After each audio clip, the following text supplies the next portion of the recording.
வைக்கணும்.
இருபத்தைந்து ஆண்டுகளுக்கு மேலாக கொடும் சிறையில் வாடுகின்ற இஸ்லாமிய உறவுகளை விடுதலை செய்ய வலியுறுத்தி அவர்கள் படும் துயரத்தை காட்சிப்படுத்தி இருக்கின்ற திரை என ஆவணப்படத்தை தமிழ் தேசியத்தின் ஒற்றை நம்பிக்கை அண்ணன் செந்தமிழன் சீமான் அவர்கள் வெளியிடுகிறார்.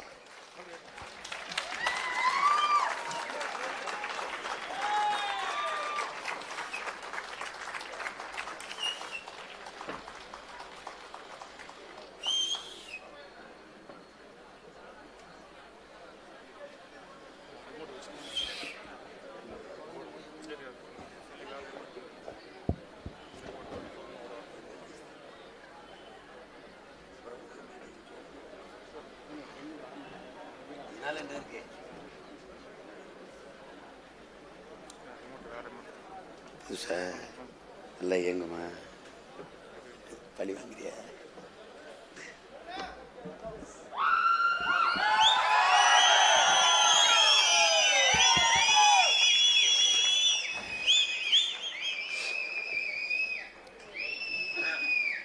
எங்களின் உயிரோடும் உணர்வோடும் கலந்து வாழுகின்ற அன்பு உறவுகள் அனைவருக்கும் வணக்கம்.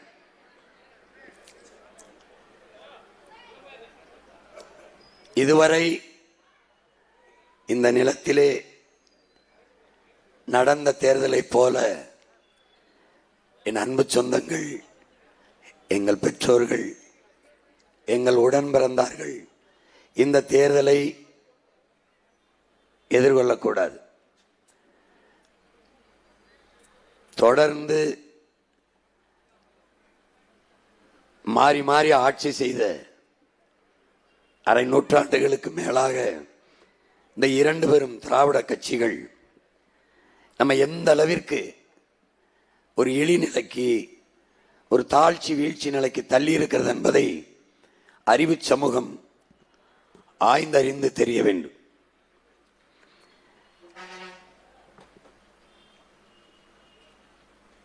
உலகத்தின் புகழ்பெற்ற பரிசான விருதான நோபல் பரிசை பொருளாதாரத்திற்கு வென்ற அமர்த்தியா சென் அவர் இந்த விருதை பெற்ற பிறகு ஒரு நேர்காணலில் சொல்லுகிறார், இந்தியாவில் தமிழ்நாடு மட்டும் தனி நாடாக இருந்திருந்தால் உலக வல்லாதிக்கத்தில் ஒன்றாக இருந்திருக்கும் என்று சொல்லுகிறார். அடுத்து கீழே அவ்வளவு செல்வ வளங்கள் அந்த நாட்டில் இருக்கிறது என்று சொல்கிறார். அதற்கு அப்போது முதலமைச்சராக இருந்த நம்முடைய ஐயா கருணாநிதி அவர்கள்ட்ட அமர்த்தியா சென் இப்படி சொல்றாரு, அதுக்கு உங்கள் கருத்து என்னென்று. அவர் சொல்றது சரிதான், ஆனால் தனித்தமிழ்நாடு கேட்கிறவர்களுக்கு இது ஊக்கப்படுத்துற மாதிரி ஆகிடக்கூடாதுன்னு சொல்றாப்ல அவர். இதில் என்ன பார்க்கணும்னா, அவ்வளவு செல்வ வளங்கள் இருக்கு, இந்திய பெருநிலத்தில் இவ்வளவு நிலம் இருக்கு, 81 விழுக்காடு நிலக்கரி நம்ம மண்ணில் தான் இருக்கு. அப்போ காடு இருக்கு, கடல் இருக்கு, நீர் இருக்கு, நிலம் இருக்கு, மலை இருக்கு, மனித ஆற்றல் இருக்கு, எல்லாம் இருந்தும் ஏழ்மை வறுமை இருக்கு. என் சனா இலவச அரிசிக்கு ஏங்கி நிற்குது. வேட்டி சேலைக்கு காத்துக்கிட்டு இருக்கு. ஒரு பண்டிகை வருஷம் பூரா அவனுக்கு உழைக்கிறான். அவனுக்குன்னு இருக்கிற ஒரே பண்டிகை பொங்கல் தான். ஆனால் இந்த பொங்கல் பண்டிகை கூட அவனால் கொண்டாட முடியல. ஒரு படி அரிசி கிடைக்குமா, ஒரு கிலோ அரிசி, அரை கிலோ வெல்லம், வேட்டி சேலை கிடைக்குமா? இந்த நிலைக்கு எப்படி இந்த இனம் தள்ளப்பட்டுச்சுங்கிறத பார்க்கணும். வேற ஒளி வாங்கி கொடுப்பா.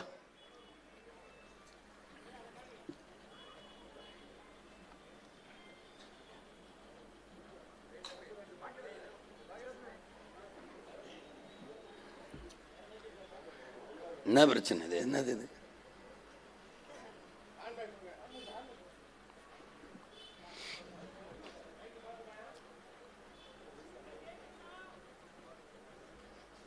கஷ்டமா இருக்குல்ல, பேச கஷ்டமா இருக்கு.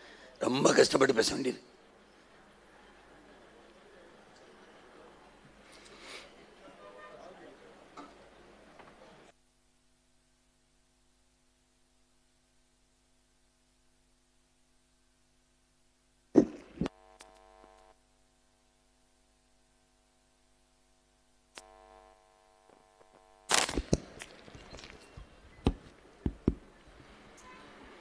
இப்ப எதனால இவ்வளவு மோசமான நிலைக்கு நம்ம வந்தோம்னு பார்க்கணும். ஒரு மாண்புமிக்க ஒரு பேரினம் இது எப்படி இவ்வளவு 5 ஆண்டு கால ஆட்சி, திமுகவின் ஆட்சி, மகளிருக்கு 1000 ரூபாய் ஊக்கத்தொகை, அது உரிமை தொகை என்றார்கள். ஆட்சி முடிஞ்சு திருப்பி வரும்போது அதை 2000 தாரம் என்கிறார்கள். இது எந்த மாதிரி அணுகுமுறை? ஏன் 2000 கூட்டி அது எப்படி தரணும்? இல்லை போன ஆட்சி அதில் நடந்த தவறுகளை மறைக்கவா? இல்லை இது 2000 கொடுக்குற அளவுக்கு உங்களுக்கு வருவாய் பெருகிருச்சா? 10 லட்சம் கோடி கடன், 1 லட்சம் கோடி வட்டி. நீங்கள் வங்கி கணக்கில் போட்ட 5000க்கு 6800 கோடி இழந்திருக்கீங்க. ஆசிரியர்கள் சம்பள உயர்வு கட்டு போராடுறான். அதிகபட்சம் 100-150 கோடி தான் தேவைப்படும், கொடுத்துருக்கலாம். மருத்துவர்கள், அரசு மருத்துவர்கள் சம்பள உயர்வு கேட்குறாங்க, அதிகபட்சம் ஒரு 100 கோடி செலவாக கொடுத்துருக்கலாம். ஆனால் எதுவுமே எங்கள் அக்கா, எங்கள் ஆத்தா, எங்கள் அப்பா கேட்கல. 1 கோடியே 31 லட்சம் வங்கி கணக்கில் டக்குன்னு 5000 போட்டியில் ஏன் போட்டீங்க? ஏன்? யார் காசு எடுத்து போட்டீங்க? எங்கேருந்து போட்டீங்க? அரசாங்க காசு, மக்கள் காசு எடுத்து போட்டு உங்கள் வாக்கை உறுதி செஞ்சிட்டீங்க. உங்ககிட்ட அதிகாரம் இருந்துச்சு, முதலமைச்சராக இருந்தீங்க, போட்டு ஆத்தா, சின்னத்தா, பெரியத்தாவுக்கு வாக்க உறுதி பண்ணி ஒன்றும் இல்லை. உன்னே மாதிரி தான் நானும் ஜனநாயகத்தில் போட்டிடுறேன். அப்போ உரிமைங்கிறீங்க. நீங்கள் 5000 போட்டீங்க வாக்க உறுதி செய்கிறது. இது எவ்வளோ பெரிய ஜனநாயக துரோகம், எவ்வளோ பெரிய ஜனநாயக படுகொலை. இது எப்படி உங்களால் சகித்துக்கிற முடியுது? எப்படி? இதுக்கு முன்னாடி ஒரு முதலமைச்சர் இருந்தான். இவன் தேர்தலில் போட்டியிடலை, கட்சி வென்றுச்சு, முதலமைச்சர் ஆகணும். அப்ப இடைத்தேர்தலில் போய் நிற்கிறாரு. நிற்கும்போது அவரை எதிர்த்து கோதண்டராமன் ஒருத்தர் நிற்கிறார், கம்யூனிஸ்ட் கட்சியில். சனம் வந்து கேட்குது, இந்த பாலத்தை கட்டி கொடுத்துட்டீங்கன்னா உங்களுக்கே ஓட்ட போட்டுரும்னு. பார்க்கலாம் பார்க்கலாம் அப்படின்னு போறாப்புல. கூட வர்ற தலைவர்கள்லாம் கட்டி கொடுக்குறேன்னு சொல்லியிருந்தா சனம் நமக்கே ஓட்ட போட்டுரும்ல. முதலமைச்சராக பதவி ஏற்றுட்டாரு, 6 மாதத்துக்குள்ள தேர்தலை நின்று வெல்லணும். அப்போ குடியாத்தத்தில் இடைத்தேர்தல் வருது, அதில் போய் நிற்கிறாரு. சனம் கேட்குதுன்னு நம்ம சரி செஞ்சு கொடுக்குறேன்னா நம்ம முதலமைச்சராக இருக்கோம், செஞ்சு கொடுப்போம்னு ஓட்ட போட்டுரும். நம்மளை ஏற்று நிற்கிற கோதண்டராமனுக்கு ஒரு பதவியும் இல்லையே, அது தப்பாக போயிடாதா? அப்போ இப்படி நம்மகிட்ட பதவி இருக்கு, செஞ்சு தரோம்னு சொல்லி அப்படின்னா அந்த வார்த்தை லஞ்சமாயிராதா? தப்பாக போயிடும்.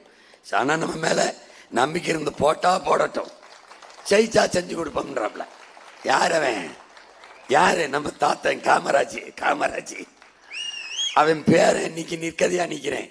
நீ அதிகாரத்தில் இருக்கிற 5000 போட்ட, நான் இங்கே போகிறது எப்படி? ஏமாற்று.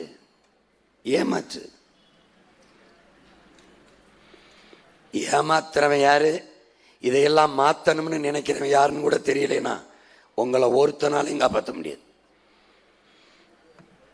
இப்ப நாங்க ஒரு படம் நான் வர்றதுக்கு முன்னாடி போட்டி காட்டியிருப்பாங்க, நீங்க பார்த்துருப்பீங்க. என்னன்னா வேற கூட்டத்தில் பேசிட்டு வர நேரம் ஆயிடுச்சு. திறன்னு என் பிள்ளைங்களை என் தம்பி முரளி எல்லாம் எடுத்தது. 25 வருஷமா கால் நூற்றாண்டா விசாரணை கைதிகளாக சிறைபிடிக்கப்பட்டவர்கள், இஸ்லாமிய சொந்தங்கள், வேற்று கிரகவாசிகள் அல்ல, நம் ரத்த உறவுகள். இஸ்லாத்தை ஏற்றதாலே நீங்க அந்நியன்னு பார்க்கிற உன்னை நீ தெரிஞ்சுக்க. மார்க்கம் வந்தது, நாம இங்கதான் இருந்தோம். நீ நல்லா கவனிச்சுக்கணும். திரும்ப திரும்ப ஒன்ன சொல்றேன், உன் மகன் கேட்டுக்க. இஸ்லாமியன் தமிழனாகல, கிறிஸ்தவன் தமிழனாகல, தமிழன் தான் இஸ்லாத்தை ஏற்றிருக்கிறான். தமிழன் தான் கிறிஸ்தவத்தை தழுவி இருக்கிறான். தமிழன் இந்து அல்ல, இந்துவாக ஆக்கப்பட்டிருக்கிறான். சார் வில்லியம் ஜோன்ஸ் என்ற வெள்ளக்காரன் போட்ட ஒற்றை கையெழுத்தில் நான் முருகனை வழிபடுகிற சைவன், வீர சைவன், சிவனை வழிபடுகிற சிவ சமயம். என் அப்பனுடைய சொத்து பத்திரத்தில் சிவ கோத்திரம் என்று எழுதியிருக்கு. இப்பவும் என்னுடைய நட்சத்திரம் என்ன, ராசி என்ன, கோத்திரம் என்னன்னு கேட்கும்போது எனக்கும் என் மகனுக்கும் என் பிள்ளைகளுக்கும் சிவ கோத்திரம் என்றுதான் சொல்றோம். என் சமயம் சிவனை வழிபடுகிற சிவ சமயம், திருமாலை வழிபடுகிற மாலியம், முருகனை வழிபடுகிற சைவம். வெள்ளக்காரன் போட்ட கையெழுத்துல நான் இந்துவா ஆக்கப்பட்டேன். அவன் சீக்கியன், அவன் பௌத்தன், அவன் சமணன். இந்துவா ஆக்கப்பட்டோம். நாங்க இந்து இல்லை, புரியுது நினைக்கிறேன். நாங்க இங்கதான் இருந்தோம். எதனால மாறணும், எதனால மாறணும், எதனால மாறணும்? பரப்பைய வீதியில வராத, சாணாப்பைய தெருவில் வராத, பள்ளப்பைய வராதேன்னா இந்த பறையம் பல்லனா இருக்கிறதுக்கு பாயா மாறிடலாம்னு மாறிட்டான். ஆடா பள்ளப்பையில என்ன, ஆடா பரப்பையில என்ன, இஸ்லாத்தை ஏற்றேன் வாங்க பாயின்னா. பள்ளம் பறையனா இருக்குது இந்த இழிவை சுமப்பதற்கு இஸ்லாமா மாறி வாங்க பாயின்ட்டான். போயிட்டேன், அவ்வளவுதான். தட்சாலி வரானர், இவ்வளவுதான், இவ்வளவுதான். நீ தொட்டா தீட்டு பார்த்தா தீட்டுன. அவன் வந்தா நல்லா வெள்ளையா இருந்தான், நெத்தியில கை வச்ச ஆண்டவருக்கு தோத்திரம்னா ஆமா தோத்திரம்னு போயிட்டோம். இப்படிதான்டா டே பைத்தியக்காரா, பைத்தியக்காரா, இவ்வளவுதான்டா. Islam not a religion, it's a revolution. எங்க அண்ணன் பழனி பாபா ஏன் ஏன் பிறப்பினால் உயர்ந்தவன் தாழ்ந்தவன் பாகுபாடு பாராட்டாது, ஒரே இறை ஒரே வழி நபிகள் மொழி, ஏற்ற எல்லோரும் சமம் என்று கருதும். இதுதான் மார்க்கம். இஸ்லாம் என்றால், மார்க்கம் என்றால் என்ன? தூய வழி. அதை புரிஞ்சுக்கணும். போட்டு ஏதோ இஸ்லாம் என்ன வேற்று கிரகத்திலிருந்து இறக்கி விடப்பட்டேன்னு இங்கே எவனும் பாவரின் பேரன் இல்லை தம்பி. என் சின்ன தமக்க பெரிய தமக்க எங்க ஆத்தாப்பேன். என் ஊர் இளையாங்குடி புதுவில் இருக்கவெல்லாம் என் சொந்தக்காரன். காயல் பட்டினத்துக்குலாம் என் சொந்தக்காரன். சும்மா எவனாவது வந்தே போனவெல்லாம் சிறுபான்மை சிறுபாயின்னு வச்சுக்க. இந்த சூட விலை உயர்ந்தது, தேஞ்ச பிஞ்ச செருப்பை சாட்டிருந்துவேன், தோலைச்சு புரியும் பார்த்துக்க. நீ சும்மா ஏன்டா அறிவுன்னு ஒன்று இருக்காடா. உலகத்தில் வரலாறு முழுக்க போய் படிடா, வரலாறு முழுக்க போய் படிடா பைத்தியக்கார பையில. உலகம் முழுக்க போய் பாடுற. எந்த மனிதனையும் சாதி மதத்தை வச்சு கணக்கெடுவதில்லடா, மொழி இனத்தை வச்சுதான்டா மதிப்பிடுவான். சான்று வேணுமா? ஐரோப்பிய யூனியன், ஐரோப்பிய ஒன்றியம் முழுமைக்கும் கிறிஸ்தவன், ஒரே மதம். பிறகு எதுக்குடா இத்தனை நாடு? எதுக்கு பிரான்ஸ், எதுக்கு டென்மார்க், எதுக்கு சுவிஸ், எதுக்கு ஸ்வீடன், எதுக்கு நார்வே, எதுக்கு ஜெர்மனி? எதற்கு? எதற்கு? மொழி வழியே தேசிய இனங்கள் நிலங்கள். இதாண்டா உலக கட்டமைப்பு. பைத்தியக்கார.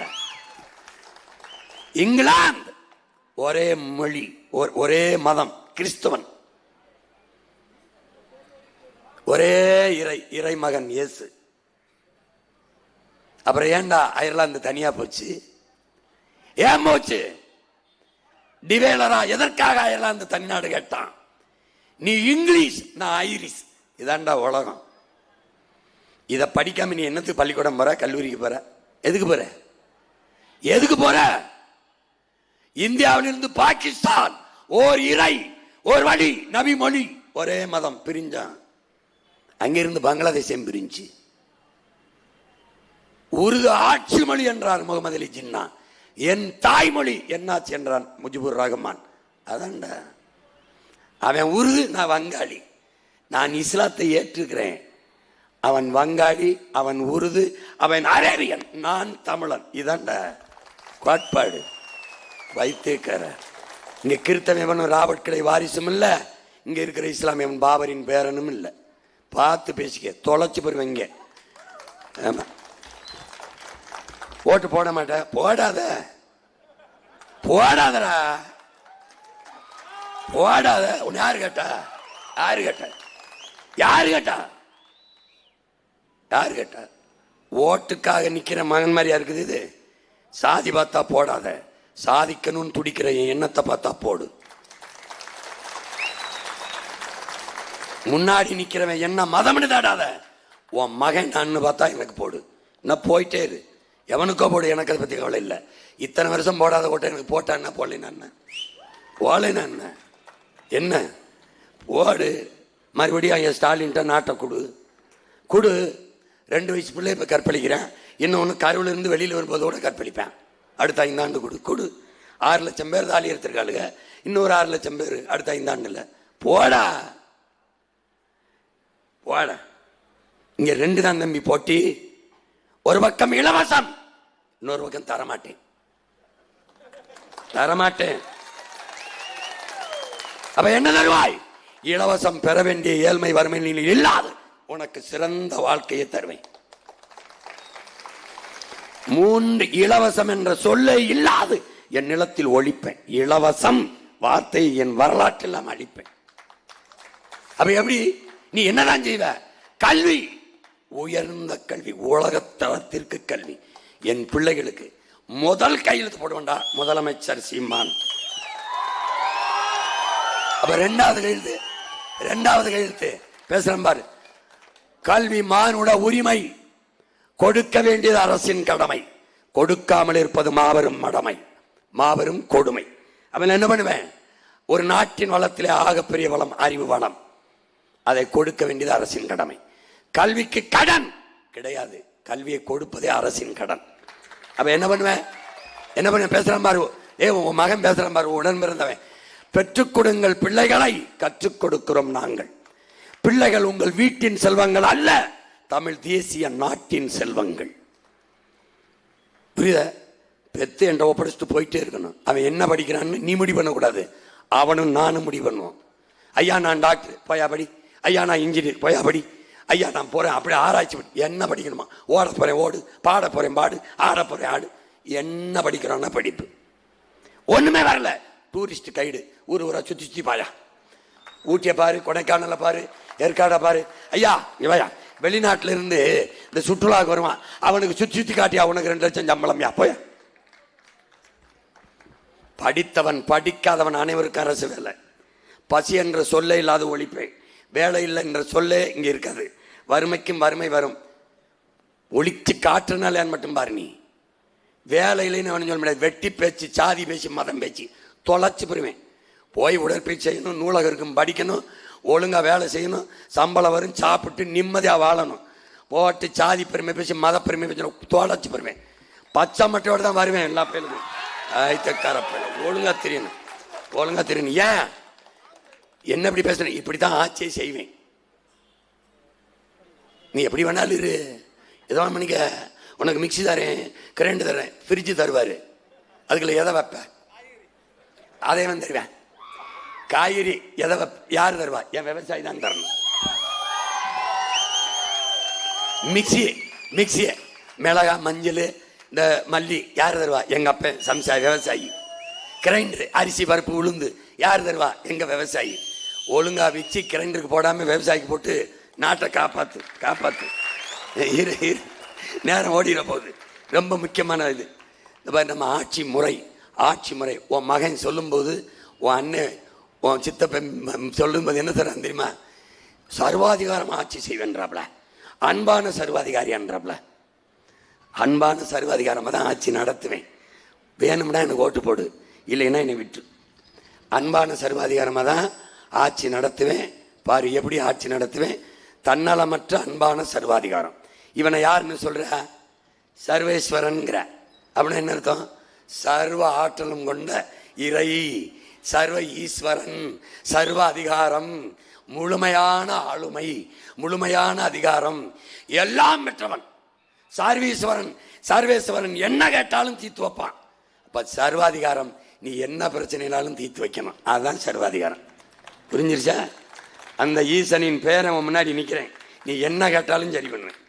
இந்த பாரு, தமிழ்நாட்டு அரசு முத்திரையிலிருந்து மாத்திரண்டா, டை இதுல இருந்து மாத்திரண்டா, முத்திரையிலிருந்து மாத்திரம். தமிழ்தாய் வாழ்த்து இதுவரை பாடினதை தூக்குறோம்டா, வேற பாட்டுறா. அதுல திராவிட நல் திருநாடுன்னு வருதுடா, அந்த நாடை தூக்கி தெருவோடு போட்டு வேற தமிழ்தாய் போடுறோம்டா. தம்பி, ஒன்னுல இருந்து இல்ல, புள்ளியிலிருந்து ஆரம்பிக்கிறேன். எல்லாத்தையும் மாத்துறேன். தலைநகரையும் மாத்துறேன், தமிழ்நாட்டையும் மாத்துறேன். 5 தலைநகர். உனக்கு கோயம்புத்தூர் ஒரு தலைநகர் வைக்கிறேன், ஈரோடு, திருப்பூர், சேலம், அதுக்கு மையா தொழில் துறைக்கு ஒரு தலைநகரம், நிர்வாகத்துக்கு திருச்சி, கலை பண்பாடு துறைமுகத்துக்கு கணினிக்கு சென்னை, கலை இலக்கிய பண்பாட்டுக்கு மதுரை, மெய்யியலுக்கு வழிபாட்டுக்கு கன்னியாகுமரி. 5 தலைநகரம். நிர்வாகத்தையும் அதிகாரத்தையும் பிரித்து வச்சிடறேன். அது தனியாக போட்டு காட்டுறேன். இப்போ சும்மா சொல்கிறேன், எல்லாத்தையும் மாத்துறேங்கிறது. இப்போ நான் சொன்னவொன்னே அவருக்கு மக்கள்கிட்ட நிறைய வரவேற்பு பெறுதுன்னு தலையை எடுத்துட்டாப்புல. தலைநகர தலை எடுத்துட்டு 5 நகரத்தை உருவாக்குறேன்ட்டாப்புல. யாரு? நம்ம ஐயா. என் பிள்ளைய தொட்டின்னு வச்சுக்க, சுட்டு அந்த இடத்துல கொண்டு வந்தானே. இப்போதான் அவருக்கு சூடு சொன்ன நான் அப்படி இனிமேல் கற்பழிச்சா தூக்கில் போடுறேன் இருக்காப்புல. இது மாதிரி தன்னலமற்ற அன்பான சர்வாதிகார ஆட்சி முறை தான் நாம் முன்னெடுக்கிறோம். சர்வாதிகாரம் என்றால் உங்களுக்கு தெரியும், ஒரு ஒழுங்கு, ஒரு கட்டுப்பாடு. இப்போ சர்வாதிகாரத்திற்கும் தீவிரவாதத்திற்கும், சர்வாதிகாரத்திற்கும் கொடுங்கோன்மைக்கும் என் மக்களுக்கு வேறுபாடு தெரியல. தீவிரவாதத்திற்கும் பயங்கரவாதத்திற்கும் என் மக்களுக்கு வேறுபாடு தெரியல. முதல்ல இந்த அடிப்படையை என் பெற்றோர்களும் என் உடன் பிறந்தார்களும் புரிஞ்சுக்கணும். சர்வாதிகாரம் வேறு, கொடுங்கோன்மை வேறு, அது வழங்கணும். தீவிரவாதம் வேறு, பயங்கரவாதம் என்பது வேறு. இந்த வேறுபாடுகளை புரிஞ்சுக்கணும். இது ரெண்டும் வெவ்வேறு. தீவிரவாதம், அதுல எந்த வேலையும் தீவிரமா செய்வேன், எதை எடுத்துக்கிட்டாலும் ஈடுபாட்டோட செய்வான், தீவிரமா செய்வான். அவன் ரொம்ப தீவிரமான ஆளு, எது கண்ணுங்கருத்துமா தீவிரமா பண்ணுவான், தீவிரமா பண்ணும். நல்லா அது அந்த தீவிரமா ஈடுபடு, தீவிரமா பாராடு, தீவிரமா போராட்டம், தீவிரமான போராட்டம். எப்படி போராட்டம்? முன் வச்ச ஒரு கோரிக்கை, துப்புரவு பணியாளர்கள் எங்களை தனியாற்ற ஒப்படைக்காதேன்னு 10 நாள் தொடர்ந்து போராட்டம். அந்த போராட்டத்துக்கு பேர் என்ன? தீவிர போராட்டம். விளங்குதா? அது தீவிரவாதம். ஸ்டெர்லைட்டை மூடு, போராட்டம் தீவிரவாதம். அந்த கோரிக்கையை ஏற்று நிறைவேற்றி கொடுப்பது சர்வ அதிகாரம் படைத்த ஆட்சியின் கடமை. சர்வ அதிகாரம் அது செய்யல. இப்போ கோரிக்கை வச்சு போராடின மக்களை துப்பாக்கி வச்சு சுட்டு கொள்ளுது, அது அது பயங்கரவாதம். ரெண்டுக்கு வேறுபாடு புரியுதா? புரியுதா? புரியல? இன்னும் புரியாது உனக்கு. இங்க பாரு, கோரிக்கை முன்வைத்து போராடுவது தீவிரவாதம். கருத்தில், நோக்கத்தில், கோரிக்கையில் முழு ஈடுபாடு காட்டி போராடுவது தீவிரவாதம். இப்ப சட்டமன்றத்தில் வாதம், ஆளுங்கட்சி ஒரு வாதம், எதிர்கட்சி ஒரு வாதம், தீவிரவாதம். தர்க்கம், தீவிரமா தர்க்கம் பண்ணிக்கிறாங்க, தீவிரவாதம். அடுத்து நாடாளுமன்றம். அங்க பாரு, நாடாளுமன்றத்தில் வாதம், ஆளுங்கட்சி எதிர்கட்சி தீவிரமா வாதிடுது. நீதிமன்றம், ஆளுங்கட்சி அரசு தரப்பு வழக்கறிஞர், அந்த பிரதியுடைய வழக்கறிஞர், இந்த 2 பேரும் மோதிக்கிறாங்க. நீதிபதிக்கு முன்பு வாதம். அப்படி இல்லை, ஒரு அவர் எதிர்கட்சி வக்கீல் சொல்றது மாதிரி இல்லை, இல்லை இல்லை, ஆளுங்கட்சி அவர் அரசு தரப்பு வழக்கறிஞர் சொல்றது மாதிரி இல்லை என்று தீவிரமாக வாதிட்டுக் கொள்வது தீவிரவாதம். இன்னும் புரியலையா? உனக்கு புரியுற மாதிரி வேறு. பட்டிமன்றம், புகுந்த வீட்டில் பெண்கள் நிம்மதியாக இருக்கிறார்களா, இல்லை பிறந்த வீட்டில் பெண்கள் மகிழ்ச்சியாக இருந்தார்களா, அவர் 2 கருத்து மோதுவார். இது தீவிரமான வாதம். பட்டிமன்றம், சட்டமன்றம், நீதிமன்றம், பாராளுமன்றம், இந்த மாதிரி மக்கள் கருத்துக்கு கருத்து தீவிரமாக மோதிக்கொள்வது, பேசிக்கொள்வது தீவிர தர்க்கம், தீவிரவாதம். பயங்கரவாதம் அப்படின்னா உங்க மகன் ஒரு கருத்தை எடுத்து வைக்கிறேன், இந்த கருத்துக்கு பதில் சொல்ல முடியாதவன் என்ன பண்றான், என்னைய குண்டாசுல தூக்கி உள்ள போட்டு அடைக்கிறான்ல, கருத்தை அது பயங்கரவாதம். இப்ப புரிஞ்சிருச்சு, கைதட்டிட்டேன். இவ்வளவுதான், இவ்வளவுதான், முடிஞ்சு போச்சு, விடு. இவ்வளவுதான். ஒரு கருத்தை கருத்தாக எதிர்கொள்ள முடியாது, அவன் கழுத்தை நெறித்துக் கொள்வது பயங்கரவாதம். புரிஞ்சிருச்சா? புரிஞ்சிருச்சு. அழித்து ஒழிப்பது, உங்களை பேச வச்ச அந்த கருத்தை, அந்த மனிதனுடைய குரலுக்கு, அவன் கருத்துக்கு பதில் கருத்து கொடுப்பது, அந்த கருத்தை சகித்துக் கொள்வது ஜனநாயகம். அவன் கருத்துக்கு எதிராக ஒரு கருத்தை வைப்பது தீவிரவாதம். அந்த கருத்துக்குரியவனை அழித்தே ஒழித்து விடுவது பயங்கரவாதம். இது பயங்கரவாதம். தீவிரவாதம் வேறு, பயங்கரவாதம் வேறு. புரிஞ்சுக்கிடுச்சு. அடுத்து சர்வாதிகாரம் என்பது வேறு, கொடுங்கோன்மை என்பது வேறு. எது கொடுங்கோன்மை? இப்போ ஒரு போராட்டத்தில் போராடுறாங்க. உங்க கோரிக்கை என்னன்னு துறை சார்ந்த அமைச்சர் அல்லது அதிகாரி வந்து கேட்டு அந்த கோரிக்கையை நிறைவேற்றி கொடுப்பது சர்வ வல்லமை. சர்வ வல்லமை கொண்ட ஈசா, சர்வ வல்லமை கொண்ட எல்லாம் அல்ல அல்லாஹ் அப்படின்னு சொல்றோம்ல, ஏக இறைவனே அப்படின்னு சொல்றோம்ல, அளவற்ற அன்பாளனே, நிகரற்ற அருளாளனேங்கிற மாதிரி சர்வ வல்லமை படைத்த அரசு. அந்த அரசு மக்களின் குறையை, எல்லாம் அல்ல இறைவன் எப்படி மக்களின் குறையை தீர்ப்பான், அதுபோல எல்லா ஆளுமையும் கொண்ட அரசு அந்த மக்களின் பிரச்சனையை தீர்க்கணும். அது அரசின் கடமை. அதை செய்து கொடுப்பது சர்வ அதிகாரத்தின் அழகு. ஆனால் கோரிக்கை வைக்கிற மக்களை அடித்து துன்புறுத்தி இழுத்து வண்டியில் ஏற்றி சிறைப்படுத்துவது, வழக்க போடுவது, இதெல்லாம் தடியடி நடத்துவது, அது சர்வாதிகாரம் அல்ல, கொடுங்கோன்மை. செவிலியர்கள் போராட்டம் பார்த்துக்க. மாற்றுத்திறனாளி, இதை ரொம்ப கொடுமை. அவன் மாற்றுத்திறனாளி கூட 2000 தான் கேட்குறான் இந்த ஊக்கத்தொகை உதவி. அதுக்கு போராடும் போது அந்த போராட்ட கோரிக்கையை ஏற்றது நிறைவேற்றி கொடுக்காம நள்ளிரவில் பாறை வந்துருக்குல லாரியை கூட்டிகிட்டு வந்து தூக்கி அள்ளி போட்டு அப்படியே ஒரு மூட்டை மாதிரி அப்படி குப்பை மாதிரி தூக்கி போட்டு ரொம்ப தூரம் ஓட்டிகிட்டு போய் இருட்டுக்குள்ள பிரித்து இறக்கி நடுக்காட்டுக்குள்ள விட்டுட்டு வந்துச்சு பாரு. அதுக்கு பேர் என்ன? கொடுங்கோன்மை. அப்போ சர்வாதிகாரம் வேற, கொடுங்கோன்மை வேற. பார்வையற்றவர்களை, நடக்க இயலாத மாற்றுத்திறனாளிகளை நள்ளிரவில் காட்டுக்களை விட்டு வந்த அரசு சர்வாதிகார அரசு அல்ல, கொடுங்கோன்மை அரசு. இங்கே வர கூவாத்தில் தூய்மை பணியாளர்கள் நின்று போராடுறான் பார்த்துக்க. இந்த பாரு இது அடிக்கிறாமரா, இதாண்டா கொடுங்கோன்மை, இதுதான் கொடுங்கோன்மை.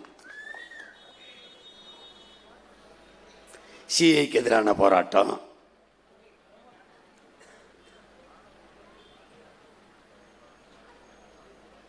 இப்போ கூடங்குளம் அணு உலை ஒரு அரச கொடுங்கோன்மை. 2 ஆண்டுகளாக மக்கள் போராடுறாங்க. போராடுற ஒவ்வொருத்தையும் மேலையும் 600, 700, 800 வழக்க போட்டு சித்திரவதை செஞ்சிச்சு. அது சர்வாதிகாரம் இல்லை, அந்த ஆட்சி முறை கொடுங்கோன்மை. கொடுங்கோன்மை அது.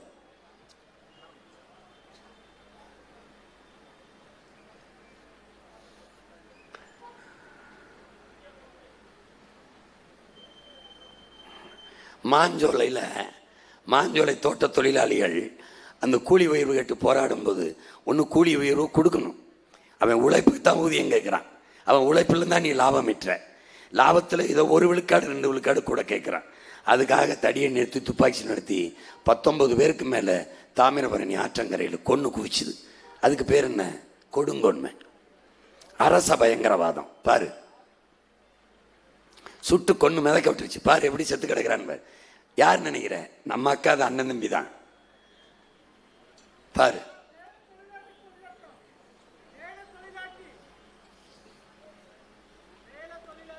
இங்க பாருங்க, பரமக்குடியில் துப்பாக்கி சூடு. தாத்தா இமானுவேல் சேகரனுக்கு மாலை அணிவித்து மரியாதை செய்ய போற போது அந்த கூட்டத்தில் துப்பாக்கி சூடு நடத்தி, துப்பாக்கி சூடுங்கிறது கடைசி. அப்போ முதல்ல தண்ணீர் பீச்சி அடிக்கலாம், கண்ணீர் புகை கொண்டுகளை வீசி கலைக்கலாம், தடியடி நடத்தி கலைக்கலாம். இது 3ஐயும் விட்டுட்டு எடுத்தவொடனே துப்பாக்கி சூடுங்கிறது கொடுங்கோன்மை. விளங்கிடுச்சுல? கொடுங்கோன்மை அரச பயங்கரவாதம். தீவிரவாதம் வேற, பயங்கரவாதம் வேற. பாரு எப்படி சுட்டு போட்டிருக்கணும். இது உனக்கு நல்லா புரியணும்.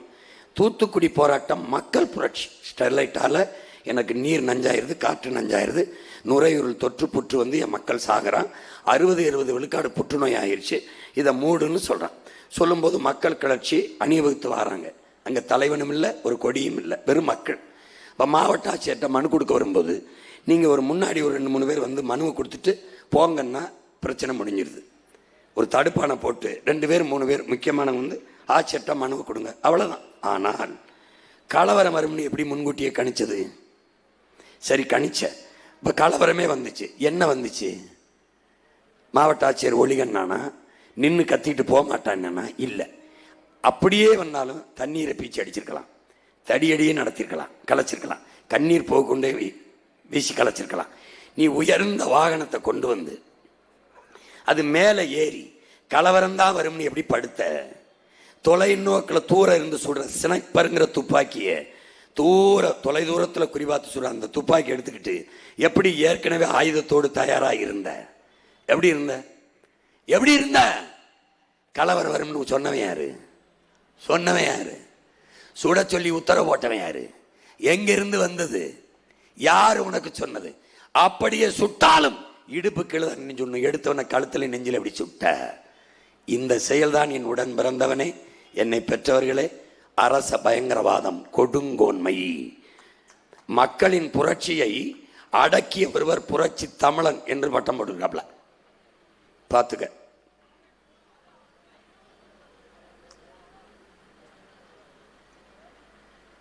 இதுக்கு பேரு கொடுங்கோன்மை, அரச பயங்கரவாதம். நாம சொல்லுகிற, உங்கள் பிள்ளைகள் சொல்ற அன்பான சர்வாதிகாரம் என்பது, ஐயா இறை என்பவர்கள் சொல்லுகிறார்கள், ஒரு நேர்மையாளன் சர்வாதிகாரியாகத்தான் இருக்க முடியும். உங்க மகன் சொல்றது தன்னலமற்ற அன்பான சர்வாதிகார ஆட்சி முறை. அரசுக்கு எந்த நலனும் இல்லை, நாட்டுக்கும் மக்களுக்குமான நலன். ஏன்? உங்கள் மகன் உங்கள் கருத்துக்கானவன் அல்ல, உங்கள் நலனுக்கானவன். உங்களுக்கு எது நல்லதோ அதை மட்டும்தான் நான் இந்த அரசு செய்யும். ஒரு நேர்மையாளன் சர்வாதிகாரியாகத்தான் இருக்க முடியும் என்று மதிப்புமிக்க நம்முடைய ஐயா இறை என்பவர்கள் எழுதுகிற, கண்டிக்க வேண்டிய இடத்தில் கண்டித்தும், தண்டிக்க வேண்டிய இடத்தில் தண்டித்தும், கருணை காட்ட வேண்டிய இடத்தில் கருணை காட்டியும், கருணை காட்டி அரவணைப்பதே தலைமை பண்பு என்கிற ஒரு தலைவனுக்கு அழகே அதான் என்கிற அந்த அந்த ஆளுமை உள்ள தலைமை தான் சர்வாதிகாரி. இப்போ உங்களுக்கு தெளிவாக புரிய வைக்கிறேன். தன்னலமற்ற அன்பான சர்வாதிகாரம் என்றால் என்னன்னு. இது பனை, நீங்க பார்க்கும்போது பனையா இருக்கு, தெரியுதுல, நல்லா பார்க்குறீங்க. இந்த பனை பழுது நீக்கலைனா, பழுது எது பாருங்க, இது பனை தான். எப்படி கருக்கு மட்டையால் சூழ்ந்து இருக்கு. அப்போ அந்த கருக்கை கிழிச்சு விடணும், கத்தி வச்சு கிழிச்சு விடணும், கீழே கிழிச்சு விடணும், கழிச்சு விடணும். அப்படி கழிச்சு விடும்போது பனைக்கு வலிக்கும் தான், கீறும்போது உடம்புல வலிக்கும் தான். அந்த வலியை பொருள்படுத்தி விட்டா பனை பனையாகாது, பலன் தராது. இந்த கருக்கு மட்டையோட இருந்தால் எப்படி ஏறுவ, எப்படி பயன்பெறுவ? அது காய்க்கும், நொங்கு தரும், எல்லாம் தரும். எப்படி போய் எடுப்ப, எப்படி பலன் பெறுவ, எப்படி பனையாகும்? அப்போ என்ன பண்ணணும்? அந்த கருக்கை கழிக்கணும். அந்த கழிக்கும் போது பனைக்கு வலிக்குமா? வலிக்கும். அந்த வலியை பொருள்படுத்தாமல் அந்த மட்டையை கழிக்கிற செயல் இருக்குல்ல, அதுதான் தன்னலமற்ற அன்பான சர்வாதிகாரம். விளங்குதா? விளங்கிருச்சு. இல்லைன்னா பனை பனையாகாது, பலனும் தராது. ஊர்படாத கழுதெம்பில ஒன்னத்துக்கு உதவாதது தெண்ட கர்மாந்திரம் இல்லை, அந்த கர்மாந்திரம் ஆயிரும். இப்போ தன்னலமற்ற அன்பான சர்வாதிகாரம், இது நம்முடைய ஆசிரியர், நம்முடைய அறிவு கருவறையாக இருக்கிற அன்னை ஆசிரியர் பெருமகள் பிள்ளைக்கு பாடம் நடத்துகிறார். அவர் மனதுக்குள்ள அந்த பாடம் பதியலை, நினைவில் தங்கலை. அப்போ அந்த பாடத்தை 3 முறை வீட்டில் போய் எழுதிட்டு வா, வீட்டு பாடமா அப்படின்னு சொல்கிறான். இந்த குழந்தைக்கு வீட்டு பாடத்தை பெற்று அந்த குழந்தைக்கு அவ பார்வையில் ஆசிரியர் பெருமகள் ஒரு சர்வாதிகாரியா தெரியும். ஐயோ இந்த டீச்சர் ஐயோ கொள்றாள். ஆசிரியருக்கு ஏதாவது நன்மை இருக்காதுல்ல? இல்லை. நலன் யாருக்கு? மாணவனுக்கு. அப்போ அந்த ஆசிரியரின் செயலுக்கு பேர் என்ன? தன்னலமற்ற அன்பான சர்வாதிகாரம்.